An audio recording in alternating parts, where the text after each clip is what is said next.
now let's turn our attention to protecting groups on an aromatic ring. And this will extend to protecting things that are functional groups on the aromatic ring and positions on the aromatic ring. So if we begin with an aniline,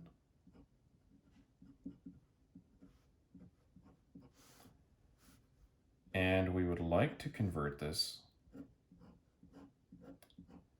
into this ketone substituted.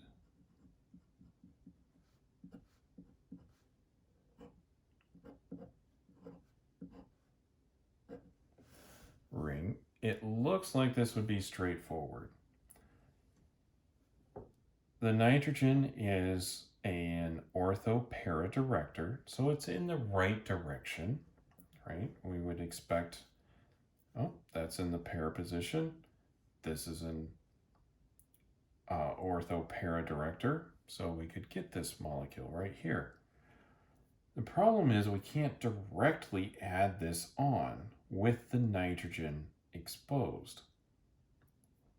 This is a Lewis base, and in order for this reaction to take place, we would need a Lewis acid catalyst.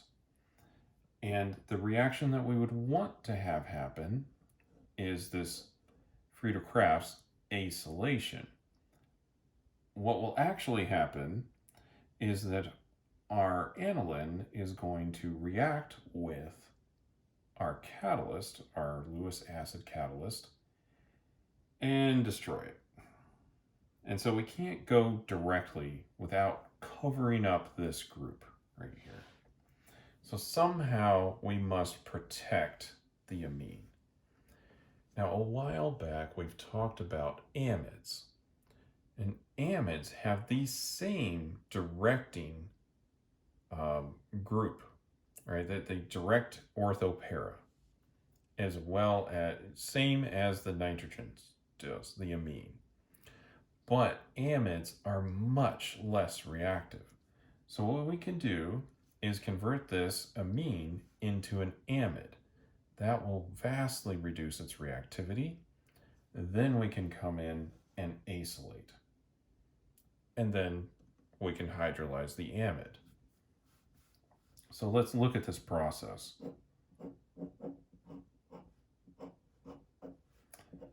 So beginning with aniline, we form an amide. Now we could use either an acid chloride or an acid anhydride. So we'll just use acetic anhydride here. And we'll need some base like triethylamine. Next, we will form the amide.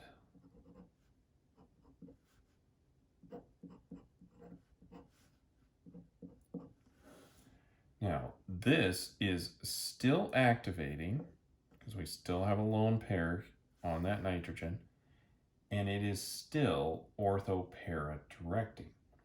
But amides are much less reactive than amines. So now we can carry out the acylation without difficulty.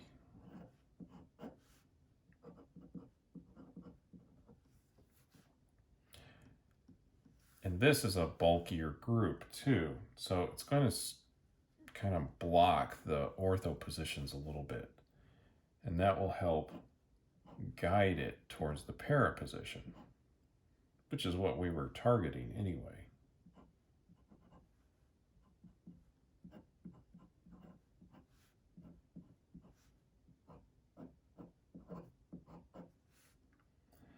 Next, we'll just hydrolyze the amide.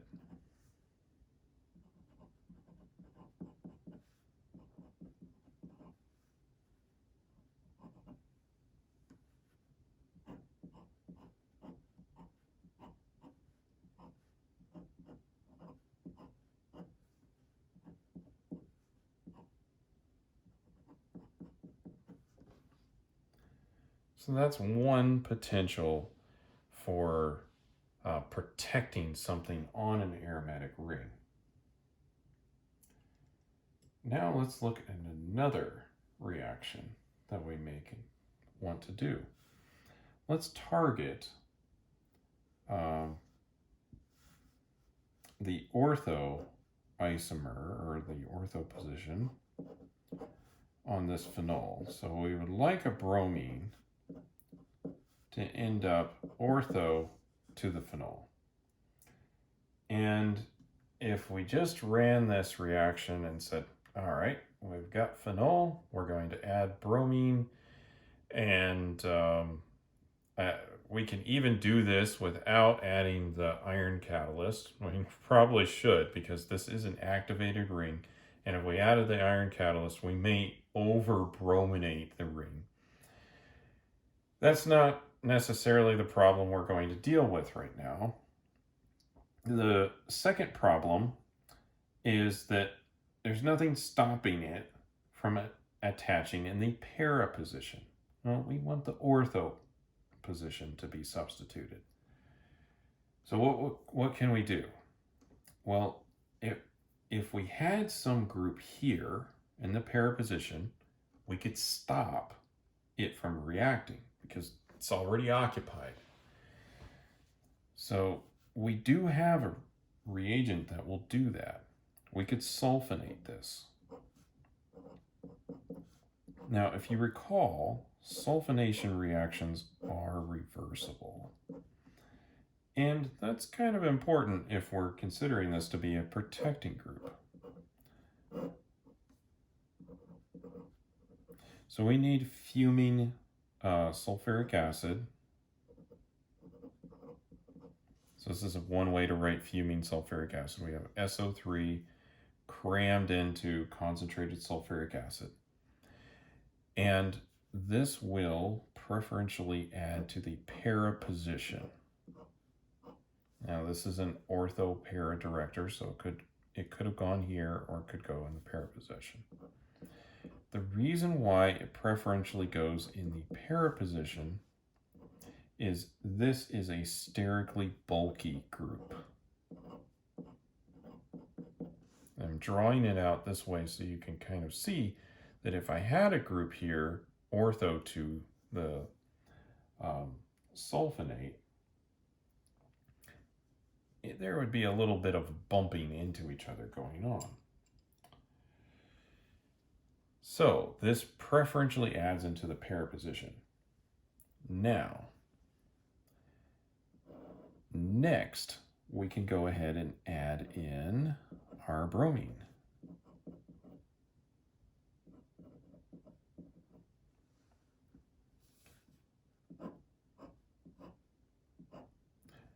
And we'll probably need the catalyst here because this is a little bit electron drawing. So a little bit deactivating.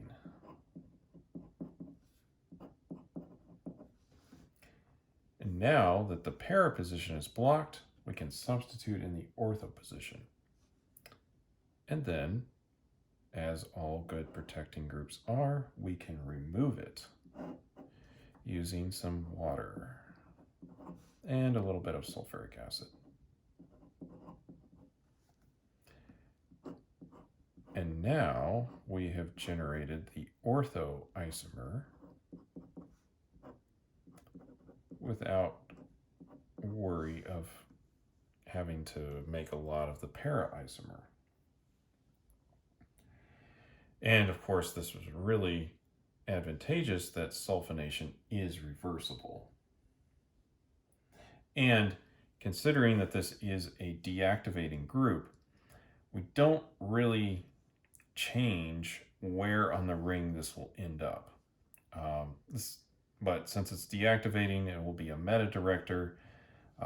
So meta to it is also ortho to this ortho director, but since the alcohol is an activating group, it will take preference anyway. So I guess that's a lot of ways to say this is a way to guarantee that you'll make the ortho isomer rather than the para one.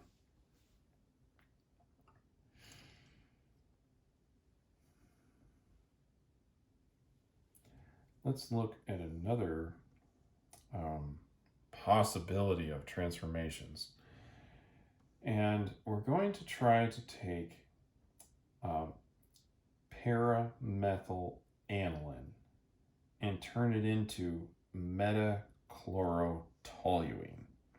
So I'll just draw up what we're doing up here, and then you'll see like, that is quite a bunch of reactions here.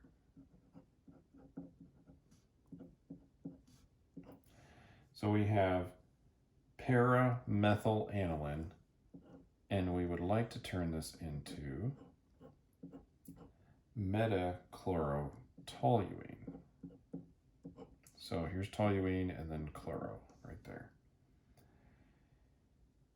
So let's see what we can do.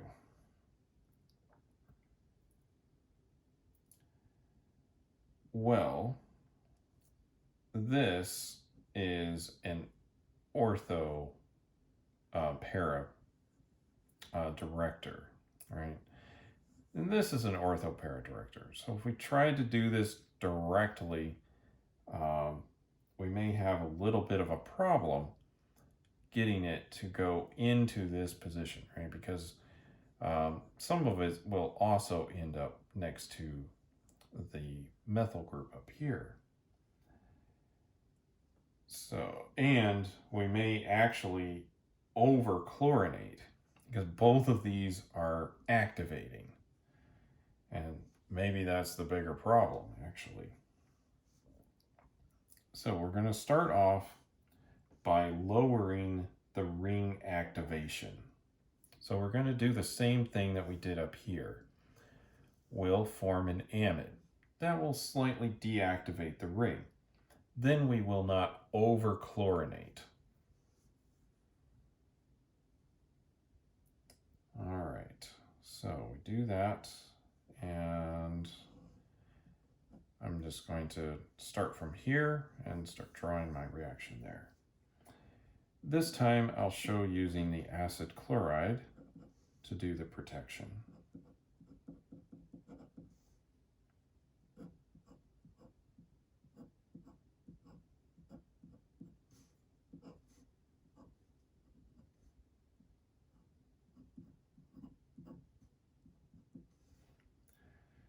Now we have that. Now we do not wish to overchlorinate, so we're not going to add in any of our catalyst. And when we do this, we will be able to ortho direct right here, because this is not as strong of a directing group as the amide is. It's got lone pairs. It can really donate things in, lots of resonance structures that we can do.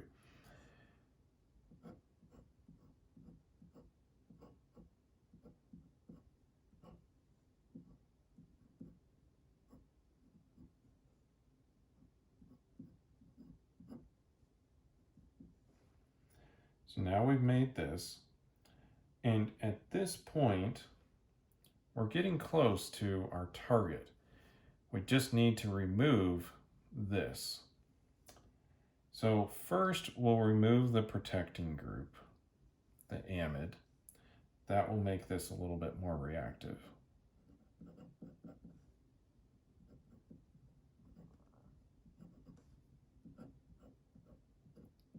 So we go back to the amine.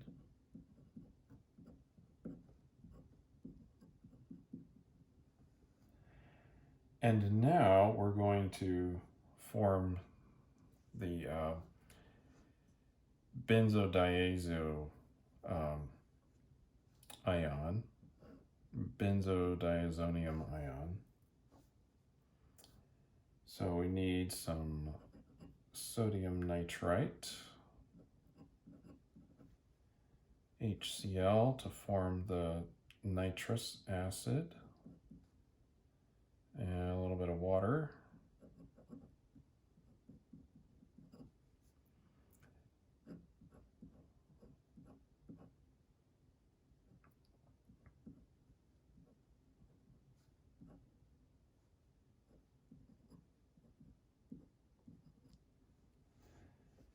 And then we just use one of those Sandmeyer reactions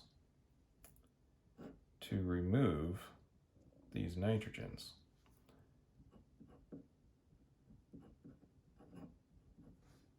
So if we add phosphoric acid in here, then we'll remove this and replace it with a proton.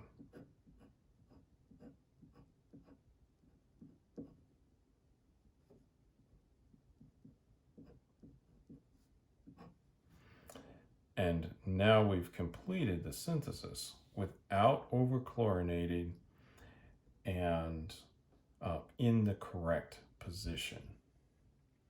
So that's a little bit on protecting groups for aromatic rings.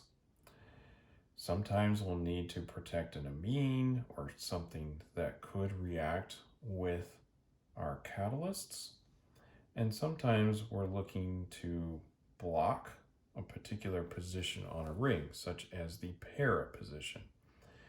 It's not as important to block a position when we're looking at meta directors because it's just doing one position, meta.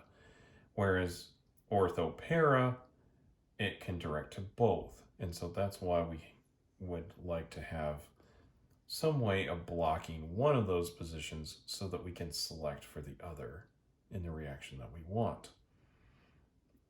And then we can put together a whole reaction scheme here to help target one particular molecule and really change where the substitution is on the